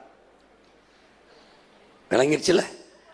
அடுத்து பாரு, ஆசிரியரின் கண்டிப்பு தான், அதுதான் அன்பான சர்வாதிகாரம். அதுதான் அன்பான சர்வாதிகாரம். அடுத்து எனக்கு ஏற்பட்ட அனுபவம் தான். தெருவில் விளையாண்டுக்கிட்டு இருக்கான் ஒருத்தன், சின்ன பிள்ளை கோழி குண்டு அடிச்சு. அம்மா வர்றா, இளங்கால வெயிலியா, பசி பொறுக்க மாட்டாயா, கண்ணை கட்டிக்கிட்டு மயக்கமாக இருமியா, சாப்பிட்டு போய் விளையாடு ராஜா. என்னையவே எங்கள் அம்மா சொன்னது தான். கபடி விளையாண்டுக்கிட்டு இருக்கும்போது, ஐயா போய் சாப்பிட்டு போய் விளையாடு ராஜா. முதல்ல ராஜா, திரும்பி வரும்போது ஐயா சொல்கிறத கேளியா, போய் சாப்பிட்டு போய் விளையாடியா. அப்புறம் ஐயா. 3வது முறை வரும்போதும் போகல விளையாடுன்னு. ஏடாய் சொல்கிறத கேட்க மாட்டியா ஐயா, போயா சாப்பிட்டு வந்து விளையாடியா. அப்புறம் வீட்டுக்கு போக என் தங்கச்சிக்கிட்ட, அண்ணன் வந்து சாப்பிட்டானா வரலை, என்னொன்னே அங்கிருந்து இந்த தாய் விளக்க மாற்ற எடுத்துக்கிட்டு நேராக வரான். ஏண்டா டேய், அப்போ எங்கள் அப்பனுக்கு ஈனப்பைய மயனே, தரதலை பையன் மயனே, என்ன சொன்னாங்க அதில் விடாதா, இங்கே வாடா சாப்பிட்டு போய் பட் பட் அப்படின்னு அடிச்சு இழுத்துட்டு வரா பாருங்க. அதுக்கு பேர் என்ன? தாயின் பேரன்பு. தாயின் கண்டிப்பு அன்புன்னு பாருங்க, பேரன்பு. சாப்பிட்டு போய் விளையாடியாங்கிறது தாய் தன் பிள்ளை மேலே வச்சிருக்க பேரன்பு, பெரும் பாசம். அந்த பாசம்தான் அன்பான சர்வாதிகாரம். புரியுத? உன் மகன் பீஸா, பர்கரு, கோக்கு, ஜங்க் ஃபுட்டாக சாப்பிட்றேன். சாப்பிட்டா தெரியும் அதிக எடை போடும், உடல் நோய் தொற்று வரும், இதய துடிப்பு குறையும், ரத்த அழுத்தம் கூடும், செத்து போயிடுவான் சீக்கிரம்னு தெரியும். என்னத்தையாவது தின்ட்டு போடா அப்படின்னு நீ சொன்னால் நீ அப்பனா இருக்க முடியாது, குப்பனாயிருவேன். அந்த நேரத்தில் டேய் அதெல்லாம் சாப்பிடாதையா, நம்ம உணவு இருக்கியா, இங்கே வாயா, இட்லி தோசை இருக்குது, கூழ் இருக்குது, கம்பு வரகு சாமை இருக்குது, இந்த பழங்கள் இருக்குது, காய்கறி இருக்குது, இதை சாப்பிடியா, இதே உடம்புக்கு நல்லது, முட்டை சாப்பிடியா, பால் சாப்பிடியா என்று சொன்னால் அதை கண்டித்து சொல்றீல, அதான்டா தன்னலமற்ற அன்பான சர்வாதிகாரம். இந்த தாயின் பேரன்புதான் தன்னலமற்ற அன்பான சர்வாதிகாரம். விளங்கிடுச்சா? இதை விட உலகத்தில் எந்த பேராசிரியனும் வந்து உனக்கு பாடம் நடத்த மாட்டேன். நான் ஓட்டுக்காக நின்னா இதெல்லாம் தேவையில்லை, நாட்டுக்காக நிற்கிறேன். வாக்குக்காக நின்னா அதை பேச வேண்டியதில்லை. உன் வாழ்க்கைக்கு, உனக்கும் பின்னாடி வர்ற என் தம்பி தங்கச்சி இருக்குல்ல, என் பிள்ளைகளின் வாழ்க்கைக்காக நிற்கிறனால இதை பேசுகிறேன். இல்லைன்னா இவங்கள மாதிரி சொல்ல தெரியாதா, வீட்டுக்கு ஒரு ஹெலிகாப்டர் இலவசம், மொட்டை மாடியிலே ஹெலிகாப்டர் நிறுத்துறதுக்கு தளம், ஒவ்வொரு குடும்ப பெண்களுக்கும் ஒவ்வொரு கிலோ தங்கம், இளம் பெண்களுக்கு ஒவ்வொரு கிலோ வைரம். சொல்ல முடியாதா? சொல்ல முடியுமா? சொல்ல முடியாதா? சொல்ல முடியுமா? சொல்ல முடியாதா? இப்ப கேவலமா கைதட்டி சிரிக்கிறீல்ல, அண்ணன் எப்படி கொடுக்குற சொல்லும்போது கேவலமா இருக்குல்லடா. அப்ப ஏன்டா 10,000 தரேன், அண்டா தரேன், பிரிச்சு தரேன் போது சிரிக்கல? நீ ஏன் சிரிக்கல? ஏன் சிரிக்கல? என்கிட்ட கேளு, எப்படி கொடுப்ப 1 கிலோ தங்கம்? இவனெல்லாம் எப்படி கொடுப்பானோ அப்படிதான் நானும் கொடுப்பேன். எப்படி? இப்ப இன்னும் ஒரு உதாரணம் சொல்றேன். இப்ப தாயின் பேரன்பு தெரிஞ்சிருச்சு. இந்த குழந்தை சாக கிடக்குது, இந்த குழந்தை சாக கிடக்குது. இதுக்கு ஊசி இருக்கு என்கிட்ட, ஊசி மருந்து, குழந்தைய புழைக்க வைக்கிற ஊசி மருந்து. நான் டாக்டர். போட்டா குழந்தை புழைக்கி, போடும்போது குழந்தைக்கு வலிக்கு. குழந்தைக்கு வலிக்குமேன்னு விட்டுட்டு போயிட்டேன்னா குழந்தை செத்து போகும். குழந்தைக்கு வலிக்கிற அந்த சற்று நேர வலியை பொருள்படுத்தாது ஊசியை போட்டு குழந்தைய புழைக்க வைக்கிறேன்லடா, அந்த முயற்சி தான் தன்னலமற்ற அன்பான சர்வாதிகாரம். புரிஞ்சிருச்சு? இந்த ஆட்சி முறையைத்தான் உன் மகன் தருவேங்கிறேன். இப்ப ஊசியை போடுறாரு, வலிக்குது, ஆனா கொஞ்ச நேரம் கழிச்சு குழந்தை பொழைக்குது. இதுக்கு பேர் தான் தன்னலமற்ற அன்பான சர்வாதிகாரம்.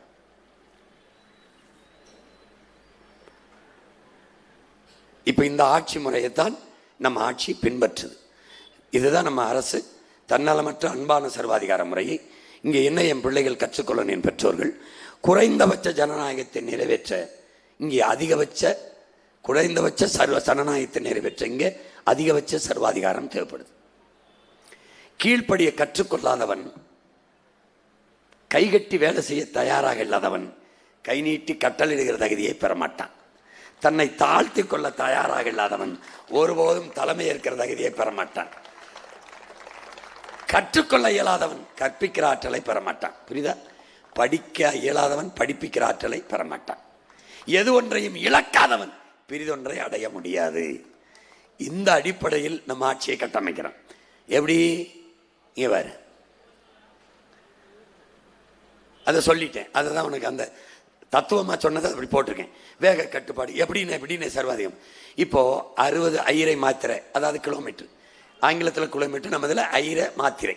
இந்த வேகத்தில் போகணும்னு அதை போக்குவரத்துலையும் காட்டுவேன், காவல்லையும் காட்டுவேன். நீ பார்ப்பேன், இப்படி ஒரு வளைவு போட்டுருவேன், இங்கெல்லாம் கருவி வச்சுருவேன், சிசிடிவி கண்காணிப்பு. நீ 60 ஐரை மாத்திரை கிலோமீட்டர் தான் போகணும்னு வளைவு சொல்லிக்கிட்டே இருக்கும். இங்கே ஒரு குரல், அன்பான பயணிகள் கவனத்திற்கு, 60 ஐரை மாத்திரை வேகத்தில் தான் நீங்கள் பயணிக்க வேண்டும் என்று வலியுறுத்துகிறோம். மீறினால் தண்டனைக்கு ஆளாவீர்கள் சொல்லிக்கிட்டே இருக்கும். நீ எவன் பார்க்குறான்னு நினச்சி ஒரு 1/2 கிலோமீட்டர் அப்படி கூட போயிட்டேன்னு வச்சுக்கேன், அடுத்த இடத்துல உன்னை குறுக்க வந்து கை கட்டிடுவாப்ல.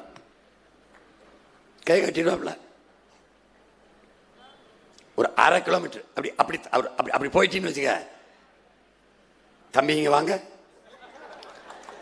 நீங்கள் தானே, இல்லை நான் இல்லையே, அங்கேருந்து அந்த அந்த அந்த இடத்துலேருந்து இங்கே படம் வந்திருக்கோம், இந்த வண்டி இந்த வண்ணம் இந்த எண்ணு இந்த வந்துக்கிட்டு இருக்கான், இவன் கொஞ்சம் விதியை மீறிட்டான், குறுக்கு வந்துடுவாப்புல. நீங்கள் தானே, இல்லையே காணொலிக்க இதுதானே, ஆமாம். நீங்கள் வேகமாக வந்ததுக்கு ஒரு 1000 தண்டம், போய் சொன்னதுக்கு ஒரு 1000 2000 தண்டம். உங்கள் ஓட்டுநர் உரிமை கொடுங்க கரகரன்னு ஒரு கையெழுத்து போடுவாப்புல. இந்த மாதிரி 6 தடவை தவறை பண்ணி நீ கையெழுத்து போட்டாருன்னு வச்சுக்கோங்க, உங்கள் உரிமத்தை கொடுங்க, கிழிச்சு தூர போட்டு வண்டியை உருட்டிட்டு போங்கன்னு போயிடுவாப்புல.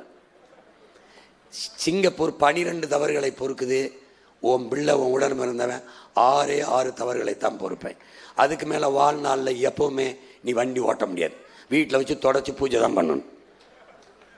ஒழுங்குக்கு வரமாட்டா இல்லைன்னா பார்த்துக்க. இப்போ அந்த குறைந்தபட்ச ஜனநாயகத்தை காப்பாற்ற அதிகபட்ச சர்வாதிகாரம் தேவைப்படுது. அது இல்லைன்னா சரியாக வராதுங்கிறதுக்கு உனக்கு சான்று சொல்கிறேன். நான் சொன்னால் நீ நம்ப மாட்டேன், அதனால மதிப்பிற்குரிய பெருந்தகை துணை கூட்டிட்டு வரேன். இவர் பார்த்துக்க, நான் சொன்னால் மதிக்க மாட்டேன், எங்கள் ஐயா சொன்னால் மதிப்பேன். இப்போ அவர் என்ன சொல்கிறாருன்னா, நம்ம இனத்தின் பெருமை மிகு அறிவின் அடையாளம். என் நாட்டு மக்கள் உலகில் எந்த நாட்டுக்கு போனாலும் அந்த நாட்டு சட்டத்திட்டத்தை அப்படியே கடைபிடிக்கிறார்கள். சாலை வீதி, குப்பையை இங்கே போடாதீர்கள், இங்கே சிறுநீர் கழிக்காதீர்கள், தண்ணீரை வீணாக்காதீர்கள், போக்கு எல்லாவற்றையும் அப்படியே கடைபிடிக்கிறார்கள். ஆனால் அதே என் நாட்டு மக்கள் சொந்த நாட்டிற்கு வந்தால் இதில் எந்த விதியையும் கடைபிடிப்பதில்லை. அதற்கு காரணம் என் நாடு கொடுத்திருக்கிற அளவு கடந்த சுதந்திரம்ங்கிறவள. இப்பத்தான் உங்க மகன் என்ன போடுறேன், கட்டுப்பாடற்ற சுதந்திரமும் சுதந்திரமற்ற கட்டுப்பாடும் ஆபத்தானது. புரியுதா உனக்கு? நான் என்ன சிரம் பாருங்க.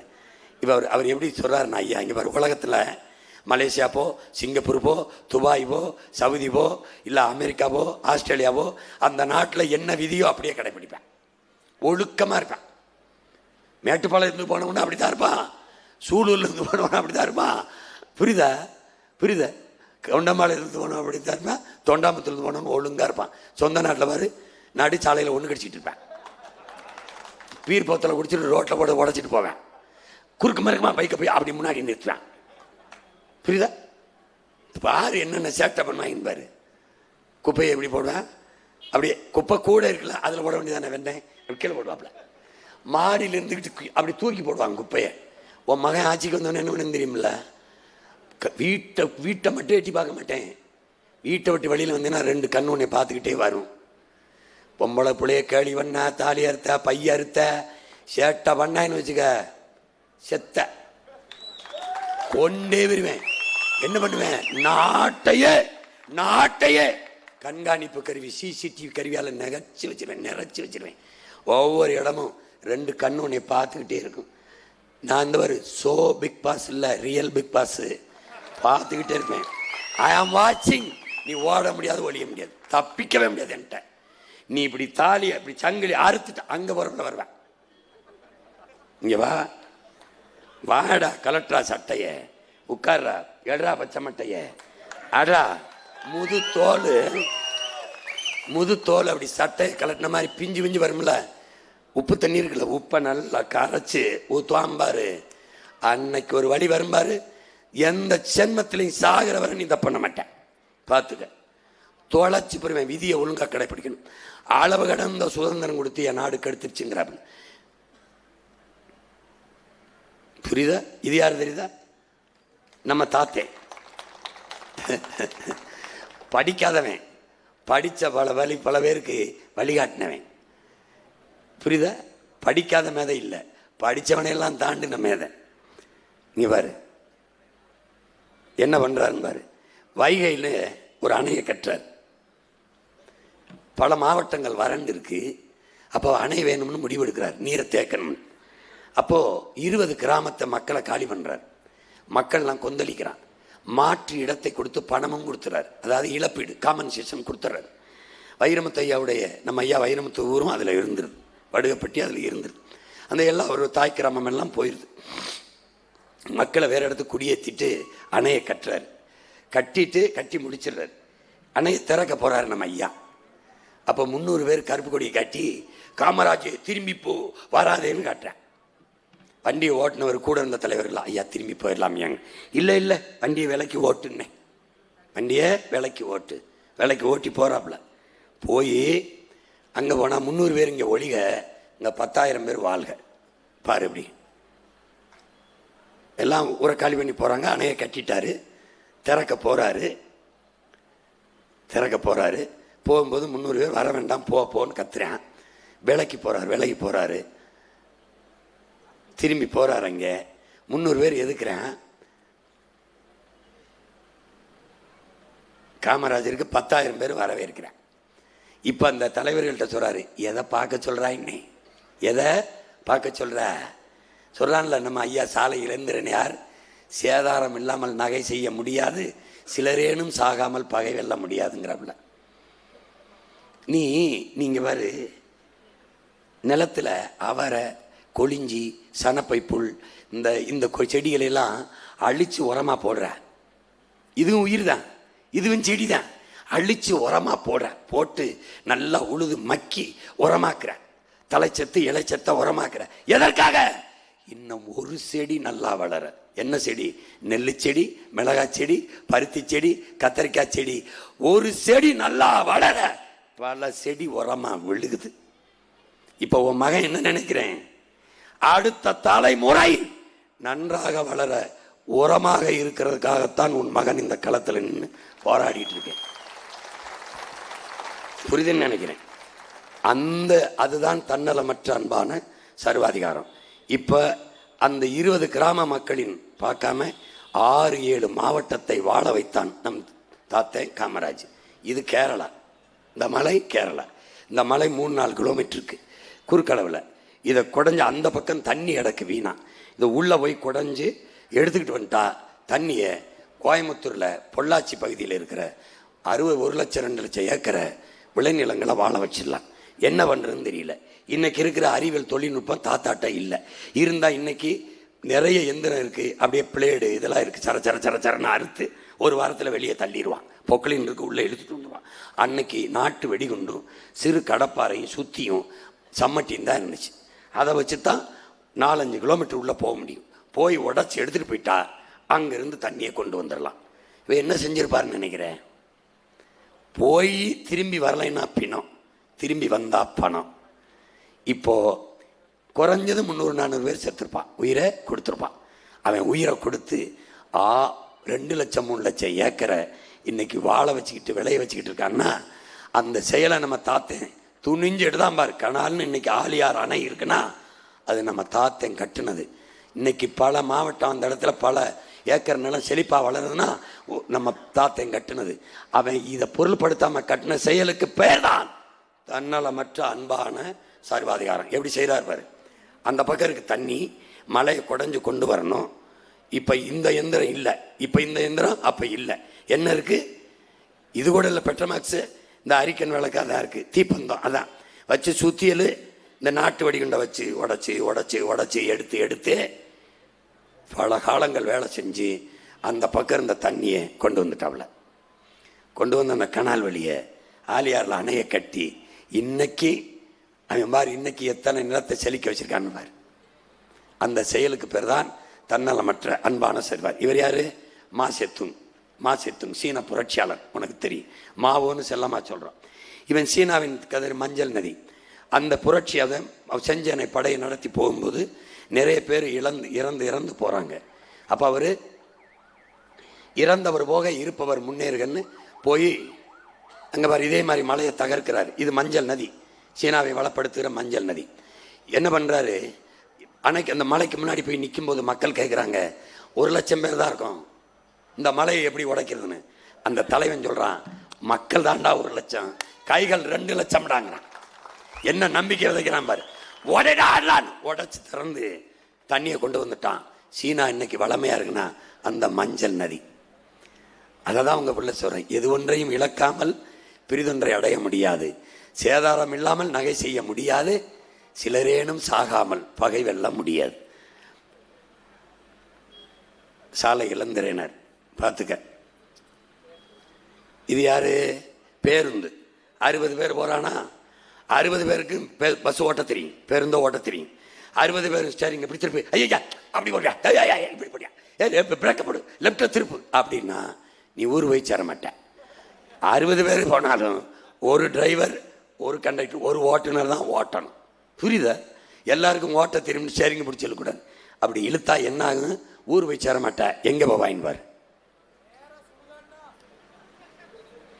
பாரு எங்க போறாங்க. அதான் பாரு, ஆளுக்கு நீ கருத்து சொல்லி இருந்தீங்கன்னா இங்கதான் போவேன். இப்ப கப்பல் 1000 பேர் பயணிக்கிற கப்பலானாலும் ஒரே ஒரு மாலுமி தான் ஓட்டணும். கப்பல் இருக்க எல்லாரும் பிடிச்சி திருப்பினா கப்பல் கரை போய் சேராது. இப்ப இந்த செயலை செய்யறவனுக்கு பேர் என்ன? தன்னலமற்ற அன்பான சர்வாதிகாரி. சிடான், பேசாம இருக்கணும், எனக்கு தெரியும் அப்படின்னு சொல்றான் பாரு. அதுதான் இவன். யார் தெரியுமா? எறும்பு மாதிரி நசிக்கிறவன் சொல்லாத, அந்த அளவுக்கு நீ பெரிய ஆள் கிடையாது. 6 கால் மனிதர்கள் ஐயா நக்கீரன் எழுதின புத்தகத்தை படி. பெரிய ஆளு, உலகத்துல முத விவசாயத்தை செஞ்சவன் அவன் தான், நீ கிடையாது. தெரியுமா தெரியாதா? அதெல்லாம் தனியா படிக்கணும், தனியா பேசுறேன். 1 கோடி எறும்புனாலும் ஒரே மூளையாத்தான் செயல்படும் பாரு. இங்கிட்டு இங்கிட்டலாம் ஓடாது, ஒன்னே மாதிரி சாலையில் குறுக்கு மறுக்குமா வண்டி ஓட்டாது. ஒரே எறும்பு, ஒரு முன்னாடி போற எறும்பு எந்த பாதையில போகுதோ அதே பாதையில தான் போகும். ஒரே மூளையாத்தான். மரத்து மேலன்னா போகும், பாறை மேல போனா, தண்ணிக்குள்ள எங்க போனா போகணும், தரையில் போனா போடும், ஒன்னதான் போகும். அதுக்கு பேர் தான் ஒழுங்கு. அந்த ஒழுங்குக்கு பேர் தான் தன்னலமற்ற அன்பான சர்வாதிகார ஆட்சி. ஒழுங்கா இருக்கணும் சொல்றோம்ல, ஒபேத ஆர்டருங்கிறோம்ல, புரியுதா? சட்டம் இருக்கு, சட்டம் அதை செயல்படுத்தும் போது ஒழுங்கு வருது இல்ல, அந்த ஒழுங்குதான் தன்னலமற்ற அன்பான சர்வாதிகாரம். ஓட்ட பந்தயம் ஓடும்போது எப்படி வேணாலும் ஓடி வெற்றி கோட்டத்தோடுன்னு எவனும் சொல்றதில்ல. ஒரு கோடு, ட்ராக், இதுக்குள்ள 1ஆம் நம்பர் ஓடணும், இதுக்குள்ள 2ஆம் நம்பர், இதுக்குள்ள 7ஆம் நம்பர், 5ஆம் நம்பர்னு கோட்டை போட்டதுக்குள்ள ஓடுங்கிறான்ல ஒழுங்கு. அதான் தன்னலமற்ற அன்பான சர்வாதிகாரம். எப்படி வேணா ஓடுனா, எப்படி ஓடுறான்னு பாரு. ஒழுங்கா கோடு இருந்தா அழகா ஓடிக்கிட்டு இருக்கான். இந்த ஓடுறான் பாரு கோட்டுக்குள்ள. எப்படி வேணாலும் ஓடுறான்னா எவனும் ஓட மாட்டான், அடுத்தவனே ஓட விட மாட்டான், இடிச்சு தள்ளி விழுந்துருவான். எந்த சமூகம் வேணும்னு கேளு. இப்ப எந்த ஆட்சி வேணும்? எந்த ஆட்சி வேணும்? இதுவரைக்கும் இருந்த இந்த இளவெடுத்த ஆட்சி, கள்ளச்சாராயம் குடிச்சு செத்தா 10,000, பாடுல நின்று நாட்டை காக்க செத்து வந்தா 10 பைசா இல்லை. எதிரா ஆட்சி, எதிரா கொடுமடா, கொடுமடாது கொடுமை. தன்னலமற்ற அன்பான சர்வாதிகார ஆட்சி எதுன்னு தெரியுது. இப்ப பாரு, தீண்டத்தகாத நகரம், அன்டச்சபிலிட்டி சிட்டிஸ், எது? Malaysia, Singapore. இந்த நாடு எப்படி ஜாய்ஃபுல் சிங்கப்பூர், கலர்ஃபுல் மலேசியாவாச்சு? ஒரே ஒரு மனிதனின், ஒரு தலைவனின் கனவு, அவனுடைய தன்னலமற்ற அன்பான சர்வாதிகாரம். யாருன்னு பாரு, யாருன்னு பாரு. இது மலேசியா, இது சிங்கப்பூர். இந்த நாட்டில் கடலை தவிர எதுவுமே கிடையாது, நிலப்பரப்பே கிடையாது. மலேசியாவில் ரப்பர் இருக்கு, சிங்கப்பூர்ல எதுவுமே கிடையாது, வெறும் கடல் தான். மரத்தை கூட வேற நாட்டில இருந்து வேரோட வாங்கிட்டு வந்து தான் நடுவான். மலையும் இல்லை, நிலமும் இல்லை, வளமும் இல்லை, கடல் மட்டும்தான். எப்படி இவ்வளவு உலகத்தில் தலை சிறந்த நாடாச்சு? கல்வியில் எப்படி 3ஆவது இடத்துக்கு வந்தான்? கோயம்புத்தூர் அளவு கூட, ஒரு மாவட்ட அளவு கூட பெருசு இல்லவன். எப்படின்னு பாரு. யார் அளவு? இவன் தான். யாரு இவன்? தான் லீ குவான் யூ, ஆகச் சிறந்த புரட்சியாளவன். ஒரு சின்ன நிலப்பரப்பை தலை சிறந்த நாடா, ஊழல் லஞ்சமற்ற நாடா, ஒழுக்க மிகுந்த நாடா மாத்திட்டான். காரணம், ஒரு தலைவனின் கனவு. என் அன்பு தம்பி தங்கைகளே, அருமை பெற்றோர்களே, அறிவை உணர்வு வெல்வது இயல்பு, ஆனால் உணர்வை அறிவு வெல்வதுதான் உயர்வு. எதையும் ஜனநாயக முறையில் முடிவெடுத்து சர்வாதிகாரமாக செயல்படுத்த வேண்டும். புரியுதா? எதையும் அறிவுபூர்வமாக சிந்தித்து உணர்வுபூர்வமாக செயல்படுத்த வேண்டும், கடத்த வேண்டும். இப்ப என்ன செய்யறான்? ஜனநாயகமா முடிவெடுத்து சர்வாதிகாரமா செயல்படுத்திட்டான்.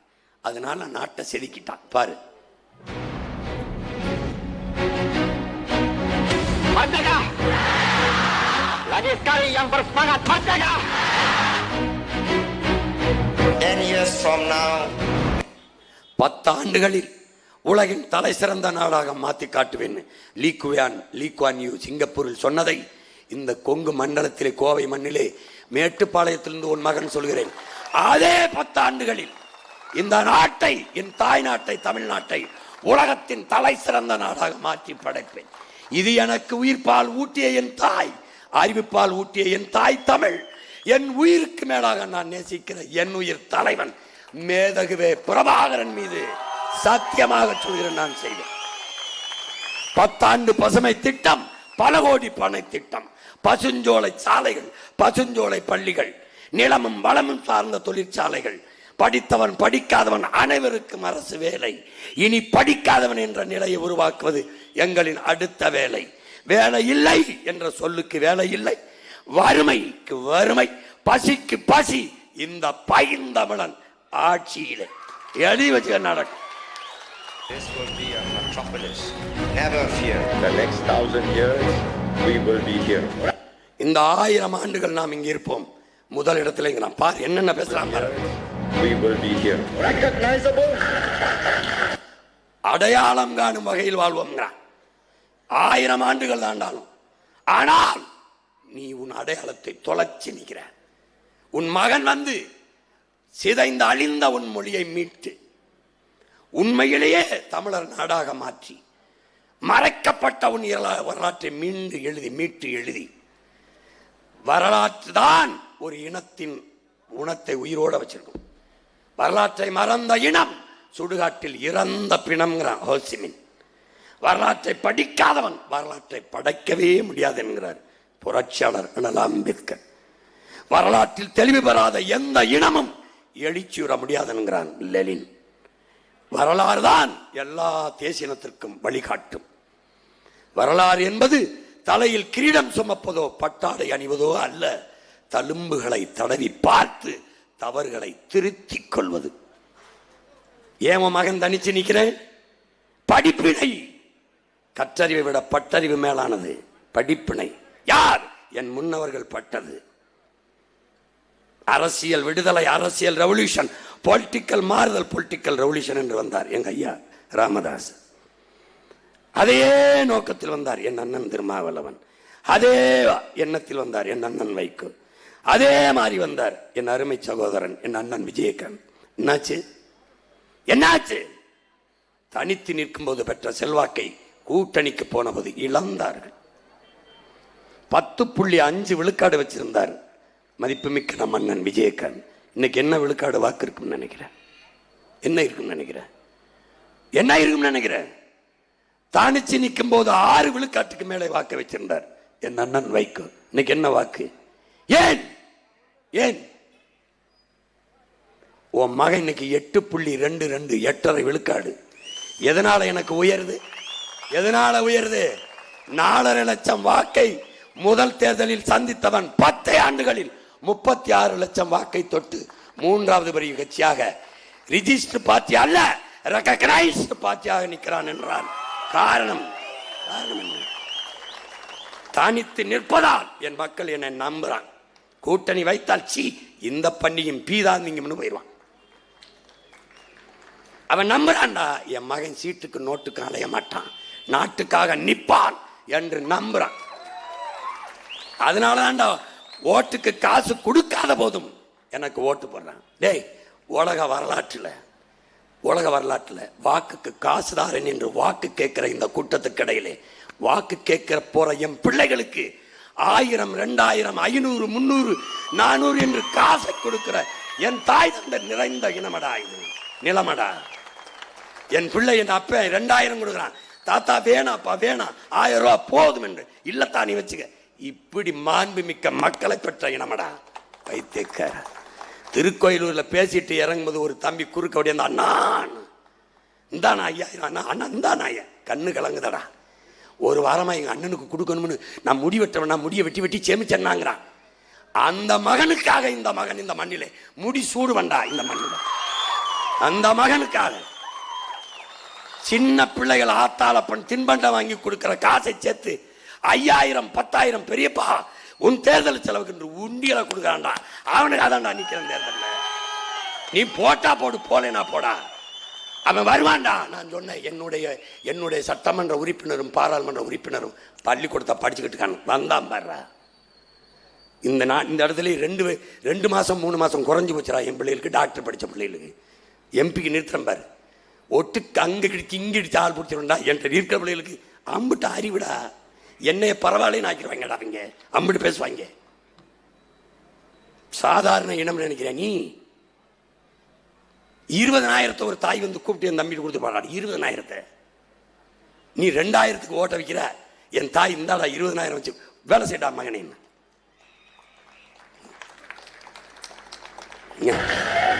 Identifiable. A total population refused to be cowed. We gave them the courage. To the young and to the not so old, I say, look at that horizon. Follow that rainbow. வயது முதிர்ந்தவர்கள் இளைஞர்களுக்கு நான் சொல்றேன், அடிவானத்தை பாருங்கள். Follow the rainbow. வானவல்ல பாடுறா, எப்படி ஏறுதுன்னு பாடுறான். எப்படா ஒரு தலைவன் உருவாக்கியிருக்கான் பாடுறா. ஏண்டா லீக்வானியால முடியும், உன் மகனால முடியாதாடா. டேய் என்னடா லீக்வான்யூ, அவனுக்கு அப்பண்டா என் தலைவன். அதை விட பெருங்கன வச்சிருந்தான்டா என் தலைவன். அவன் பரம்பரை வீரத்தை மொத்தமா தூக்கி சுமந்தான்டா. அவன் முன்னவர்களின் அறிவை மொத்தமா மூளைகள் வச்சிருந்தான்டா. அவன் ஒரு கனவு வச்சிருந்தான்டா. 200 ஆண்டுகள் தாண்டி என் இனம் எப்படி உயர்ந்து சிறந்து விடுதலை பெற்று பெருமையோடு வாழ வேண்டும் என்கிற உன்னத கனவை சுமந்திருந்தான்டா. அவன் நிறைவேற்ற முடியல. அந்த கனவை தன் மகனுக்கு கையளித்தான்டா. அந்த கனவை என் பிள்ளைகளுக்கு பிரிச்சு பிரிச்சு கொடுக்குறா. ஆடா உடா, இந்த நிலம் உண்ணுது, இந்த நாடு உண்ணுது, இது உன் உரிமை. இந்த நாட்டை நீ ஆண்டு பிறர் வாழ்வது உன் உரிமை. பிறர் ஆண்டு நீ வாழ்ந்தால் அடிமை. மூக்கணாங்கயிறு ஊறுவது மாட்டுக்கு மகிழ்ச்சியை தராது. அது மாதிரி உன் நிலத்தை நீ ஆளாது எவன் ஆண்டு வாழ்ந்தாலும் நீ அடிமைதான். புரிஞ்சுக்க நீ. Will you mind if we stop for a while? I am calculating. என்ன சொல்றான் பாரு. I am calculating next election, not the next election, next generation. ஓ மகன் என் மொழியில் என்ன சொல்றேன், அரசியல்வாதிகள் எப்போதும் அடுத்த தேர்தலை பற்றியே சிந்திப்பார்கள். தலைவர்கள் மட்டும்தான் அடுத்த தலைமுறையை பற்றி சிந்திப்பார்கள். அன்னைக்கு லீக்வானியா சொன்னா சிங்கப்பூர்ல, இன்னைக்கு ஓ மகன் உன் கூட பிறந்தவன் இந்த மண்ணில் சொல்றேன். In terms of the next election, I am calculating in terms of the next generation. In 100 years. 100 years. செதுக்கிறான்டா நாட்டை. அதை தானே ஓ மகன் சொல்றேன். நான் என்ன சொல்றேன், நெக்ஸ்ட் ஜெனரேஷன். அதை கவலைப்படுறேன். என்ன சொல்றேன், கல்வி. கல்வியிலிருந்து ஆரம்பிக்கிறேன்றேன். அங்கதான் ஒழுக்கம் இருக்கு, அங்கதான் நன்னறி இருக்கு, அங்கதான் சமூக மேம்பாடு இருக்கு, அங்கதான் சமூக முன்னேற்றம் இருக்கு, அங்கதான் மனித ஒழுங்கு இருக்கு. மனிதனா எல்லாம் கற்றுக் கொடுத்துருவேன். சாலை விதி சட்டம் எல்லாத்தையும் மோதிச்சிருவேன். என் பிள்ளைக்கு தப்பிக்க முடியாது. கல்வியை எப்படி கொடுப்பேங்கிறது தனியா போட்டு காட்டுறேன் பாரு. ஒரு நாளைக்கு 1 மணி நேரம் தான், 2 மேலே கொஞ்சமா போட்டு காட்டுறேன். ஆனா நீ தேடு, என்னை தேடு. கல்வியை எப்படி அண்ணன் கொடுக்குதுன்னு பாரு. ஏன்னா 3 மணி நேரம் ஓடாது. பாரா, நீ எனக்கு போடலன்னு போடாத, நீ போட்டே போடாத. பார்த்துட்டு ஒரு தடவை பார்த்துட்டு.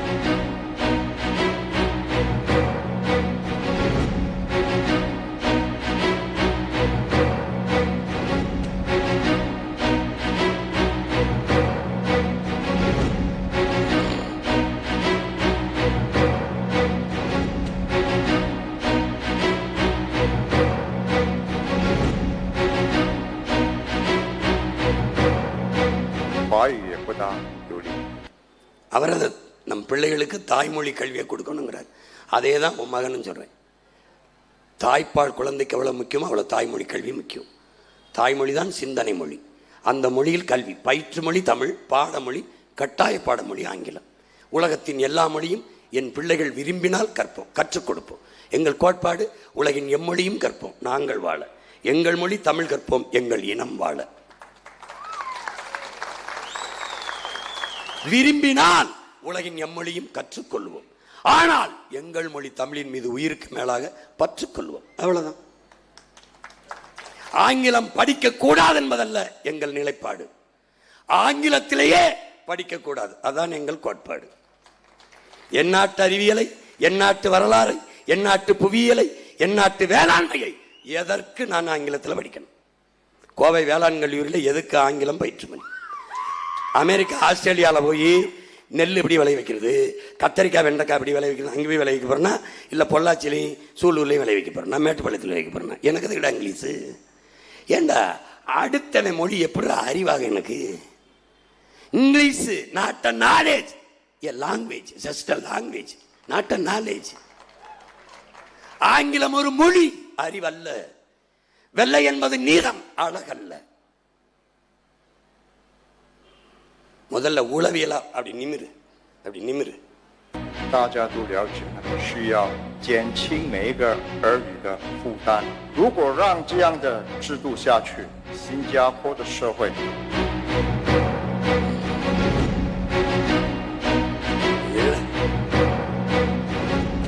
அங்க பாரு, ஒரு பிரைம் மினிஸ்டர் மரக்கண்டு நடுறாப்ல, சோலையாக்கிட்டாப்ல. இதே வேலை உன் மகன் சிறம். பல கோடி பனை திட்டம், 10 ஆண்டு பசுமை திட்டம். பனையை நடுவதற்கும் மரங்களை வளர்ப்பதற்கும் ஆயிரக்கணக்கான இளைஞர்கள் பெண்களுக்கு வேலை. ஒரு வேலையும் செய்யறதில்ல, மரக்கண்ட நடனம் வளர்க்கணும். என் நாடை, என் தாயின் மடியை பச்சை போர்வையால் போத்திடுவேன். புவி வெப்பமாகுது, பருவநிலம் மாறுது, காற்று மாசுபட்டுருச்சு, மழை இல்லை, இந்த பேச்சுக்கே இடம் இல்லை. செய்ய மாட்டேன்னு கதை. ஆட்சிக்கு வருவதற்கு முன்பே சுற்றுச்சூழல் பாசறை சார்பா பல லட்சம் மரக்கண்டுகளையும் பனையை நட்டு வளர்த்த பிள்ளைங்க நாங்க. உலகத்தில் ஒரு அரசியல் இயக்கம் 2 கட்சியும் ஆளுங்கட்சியா இருக்கும்போது அதிக ரத்தம் கொடுத்த பிள்ளைகள்னு பாராட்டினது நாம் தமிழர் கட்சி பிள்ளைகளை கண்ட.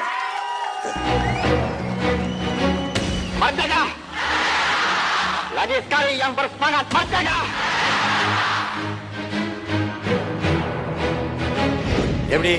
எப்படி கொண்டாந்துட்டார்?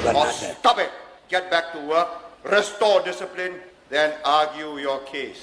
Whoever governs Singapore must have that iron in him. சிங்கப்பூரை ஆட்சி செய்ய இரும்பு போல உறுதி கொண்டிருக்க வேண்டும்ங்கிறார். அதைத்தான் உன் மகன் சொல்றேன். இரும்பு போல உறுதியாக. எளிதாக வெற்றி அடைந்தவனின் இதயம் மலரினும் மெல்லிதா இருக்கும். தோற்று தோற்று தோற்று வெற்றி அடைந்தவன் இதயம் இரும்பை விட கடினமா இருக்குங்கிறான். உன் மகன் தோற்று தோற்று தோற்று வர்றேன். நான் தோற்கல, வெற்றியை விரட்டி கொண்டிருக்கேன். அது என்கிட்ட தப்பிக்கவே முடியாது, தப்பிக்கவே முடியாது. பார்த்துக்க நீ. Or give it up. This is not a game of cards. This is your life and mine. I spent a whole lifetime building this. இவர் பாருங்க, இவன் பர்கினோ பாசான்னு ஒரு நாடு, ஆப்பிரிக்காவில் ஒரு சின்ன நாடு. இப்ராஹிம் ட்ராரேன்னு ஒரு இளைஞன் 35 வயசு இராணுவ வீரன். அவனை தட்டினா அந்த பர்கினோ பாசாவின் சீமான்னு தான் வரும். வலையொலியில் தட்டினா நான் என்ன இங்கே சொல்கிறேனோ அதை அங்கே அவன் செயல்படுத்திட்டு இருக்காப்புல. இந்த 35 வயசு இளைஞன் செய்கிறத உங்கள் அண்ணன் இந்த நிலத்தில் செய்ய முடியுமா முடியாதா? பாரு எப்படி சதுக்கிறான் பாரு.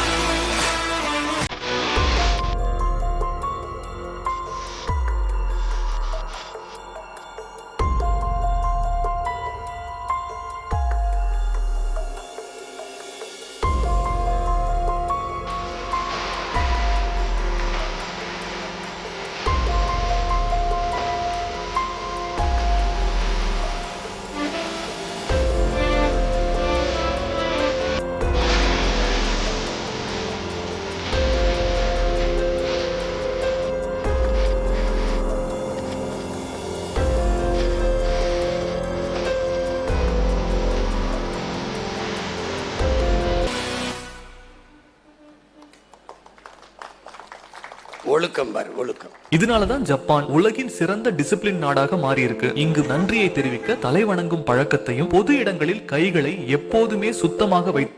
எந்த மாதிரி பிள்ளைகள் கற்றுக் கொடுக்குறான் பாரு. ஒரு வணக்கம், தலை குனிஞ்சு, எங்கே போனாலும் கையை கழுவி பாரு. கொஞ்ச நேரம் ஒன்றுல கூட நேரம் ஆயிடுச்சு. ஒரு வழக்கு தானே 262 தூக்கில் போட போறதில்லை. ஒரு வழக்கில்லை என்றால் விடியாது கிழக்கு. கொள்ளவும் எல்லா இடங்களிலும் வரிசையில் நிற்பது போன்ற அனைத்து நல்ல பழக்கங்களும் 2 வயதிலிருந்தே ஜப்பான் குழந்தைகளுக்கு கற்பிக்கப்படுகிறது. ஜப்பான்ல ஒரு ஸ்கூல்ல தீ விபத்து ஏற்பட்டா என்ன செய்யணும்னு கிளாஸ் எடுத்திருக்காங்க. நம்ம நினைக்கிற மாதிரி ஒரு 10ஆவதோ 12ஆவதோ படிக்கிற பசங்களுக்கு இல்லைங்க, LKG UKG படிக்கிற குழந்தைகளுக்கு. தீ விபத்து ஏற்பட்ட உடனே புகை கிளம்புவோம், அதை சுவாசிக்க கூடாதுங்கிறதுக்காக முதல்ல துணியை எடுத்து மூக்கை பொத்திக்கணும்னோ, அதே நேரம் புகை எப்போவுமே மேல் நோக்கி தான் போகும், கீழ் நோக்கி வராது. ஸோ நாம கீழே குனிஞ்ச மாதிரியோ அல்லது நான் சொல்லும் போதெல்லாம் நீ நம்பாம இருக்கிற, அதனால தான் எடுத்து போட்டு காட்டுறேன். ஜப்பானில் இப்படிலாம் பண்ண முடியாதுன்னு சொன்னால் இவன் ஒரு பைத்தியமிடாத பேச்சு பண்ணுறேன். அதான் போட்டுக்கேன் பாரு, புகை மேலே தான் போகும், கீழே வராதனால பிள்ளை குனிஞ்சு போக சொல்லியிருக்கான். குனிஞ்சு போ இன்னும் பாரு, அப்போவாது கற்றுக்க. இந்த மயஞ்சோரதை நம்பு. படுத்துக்கிட்டே போனோம்னா புகையிலிருந்து தப்பிச்சு எந்த பாதிப்பும் இல்லாமல் சேஃபாக வெளியே போயிடலாம்னு அந்த குழந்தைகளுக்கு எளிமையாக சொல்லி கொடுத்து அவ்வளோ அழகாக அந்த குழந்தைங்க செஞ்சும் காட்டியிருக்காங்க.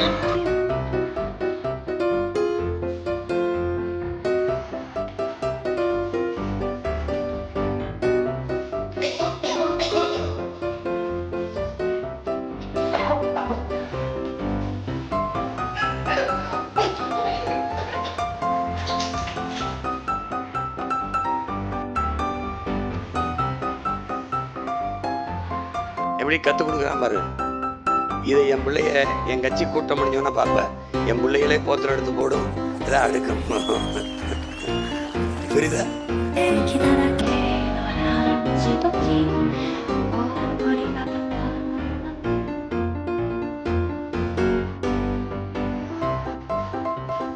உடையை எப்படி வச்சு உட்காரணும், எப்படி இது பண்ணணும், குழந்தையே சொல்லி கொடுக்குறாப்ப. இரும்போது துணியை முகத்தில் வச்சுக்கிட்டு தும்மனது இரும்பணும், உட்காரும்போது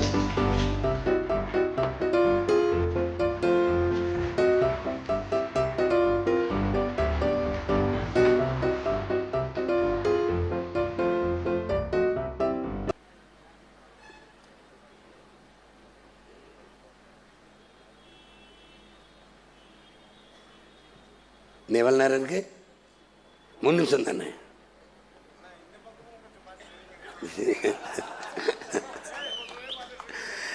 இருடா, இப்படி ஒரு நாடை படைச்சிட்டு நல்லா சிரிப்போம்டா. பாருங்க, அந்த அந்த அறையில், அந்த காலனியை அடுக்கிற அறையில் பிள்ளைகள் எவ்வளவு அழகாக அடிக்கிறாங்க பாருங்க. தூக்கி அப்படி இப்படிலாம் போடல பாருங்க. குழந்தையிலிருந்தே ஒழுக்கத்தை கொடுத்துறாங்க. எப்படி கொடுக்குறான்னு பாருங்க. இங்கே பாருங்க, இந்த பள்ளிக்கூடத்தை திறக்கிறதும் மாணவர்கள் தான், பள்ளிக்கூடத்தை மூடுறதும் மாணவர்கள் தான். பாருங்க, அங்கே அறிவை வளர்க்கும் கல்வி இருக்கு, அது அறிவு கருவறையா இருக்கு. இங்கே வியாபார அறையா இருக்கு. ஓ நாட்டில்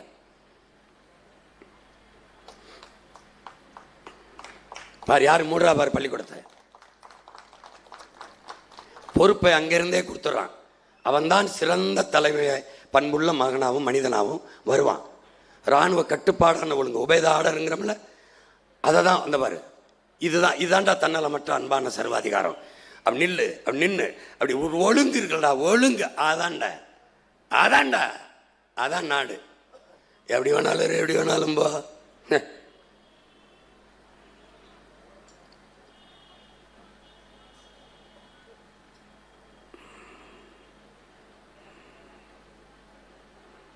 இந்த பேரணி இருக்கு பாத்தியா, இதுக்கு பேர் என்ன? எப்படி இருக்கு பார்க்க?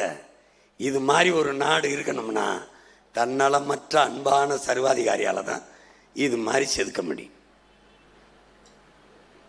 இவங்களால செதுக்க முடியாது, சிதைக்கத்தான் முடியும். அவ கட்டுப்பாடற்ற சுதந்திரம் ஆபத்தானது, கேடுதான் வருங்கிறதுக்கு சான்று ஒரு 2-3 பார்த்துரு. அவ்வளோ முடிய போகுது பாரு. எப்படி வண்டியை ஓட்டுறான் பாரு அந்த வைக்க பைய. இங்கே வர்றா, எப்படி பூந்து வரான் பாரா, பாரா செத்தாண்டா பல பேர். இங்கே பாரா டே, பாரா பார்த்துக்கடா. கட்டுப்பாடு இல்லைடா, ஒழுங்கு இல்லை. பாரா, தண்ணிக்குள்ள உண்டி குப்பையை போட்டு ஆத்தே குப்பையா மூடிட்டான்டா. நெகிழியின் அகலியா மாறிச்சுடா நதி கடல் எல்லாம். பாரா, கொசு கடிக்குதுன்னா எப்படா கடிக்காம இருக்கு?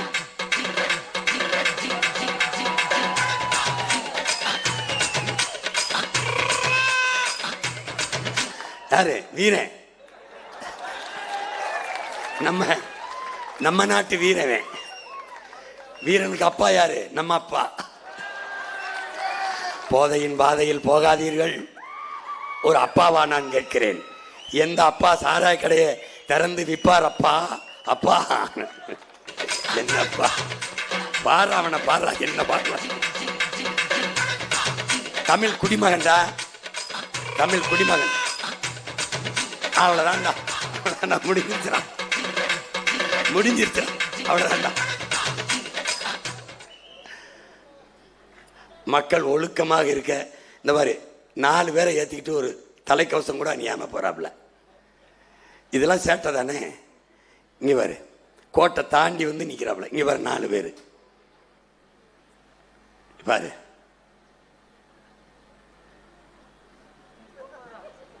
இந்த தாயின் அன்பு இருக்கலடா, இது ஆண்டா தன்னலமற்ற அன்பான சர்வாதிகாரம்.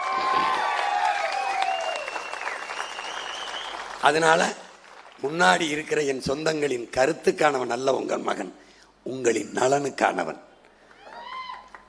புரியுதா? நான் உண்மையிலேயே உங்களை நேசிக்கிறேன், உண்மையிலேயே பேரன்பு கொண்டு காதலிக்கிறேன்.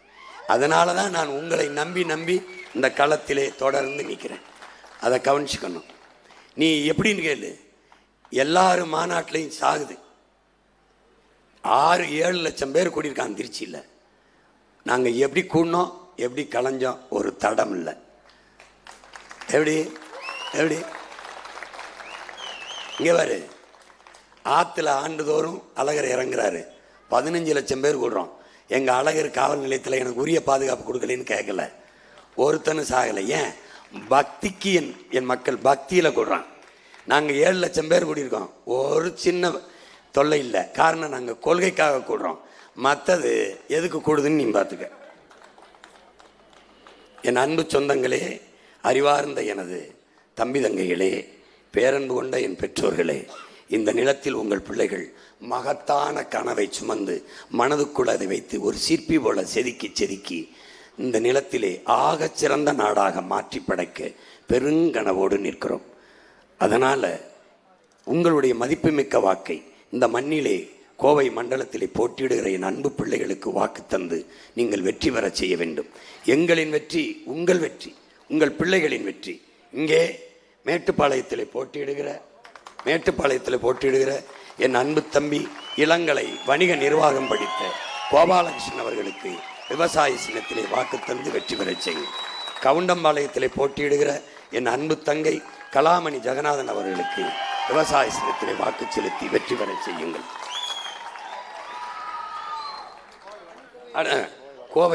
கோயம்புத்தூர் வடக்கு சட்டமன்ற தொகுதியிலே போட்டியிடுகிற என் அன்பு தங்கை முதுகலை வணிக மேலாண்மை படித்த நர்மதா அவர்களுக்கு விவசாய சின்னத்திலே வாக்கு செலுத்தி வெற்றி பெற செய்யுங்கள். வேளாண் பெருங்குடி மக்கள் நிறைந்து வாழ்கிற இந்த நிலத்தில் வேளாண் சின்னமே வெல்லவில்லை என்றால், வேளாண் குடிமக்களே வாக்கு செலுத்தவில்லை என்றால் வேற்று நாட்டில் இருந்தால் வாக்கு செலுத்துவார்கள். விவசாயி வெல்லவில்லை என்றால் உங்கள் உரிமை எப்படி மீட்கப்படும், காக்கப்படும் என்பதை என் அன்பு சொந்தங்கள் புரிந்து கொள்ள வேண்டும். நீங்கள் முன்னெடுத்த அத்தனை வேளாண் போராட்டத்திலும் உங்கள் மகன் நின்றிருக்கிறேன், உங்களோடு வந்து நின்றிருக்கிறேன். அந்த போராட்டத்தை தந்தவர்கள் ஒரு பக்கம், அந்த போராட்ட தீர்க்க உங்களோடு வந்து நின்ன ஒரு மகன் ஒரு பக்கம். யாரோடு நீங்கள் நிற்கப் போகிறீர்கள், அதுதான் இந்த நாட்டின் எதிர்காலத்தை தீர்மானிக்கப் போகிறது. மதிப்புமிக்க வாக்கை விவசாய சின்னத்திற்கு வாக்களிப்போம். வருங்கால தலைமுறைக்கு வாழ்வளிப்போம். புரட்சி எப்போதும் வெல்லும். நம் வெற்றி எதை சொல்லும்? நம் இலக்கு ஒன்றுதான், இனத்தின் விடுதலை. இனம் ஒன்றாவோம், இலக்கை வென்றாவோம். தமிழ்தாய் வாழ்க, தலைவர் பிரபாகரன் வாழ்க. நாம் தமிழர்.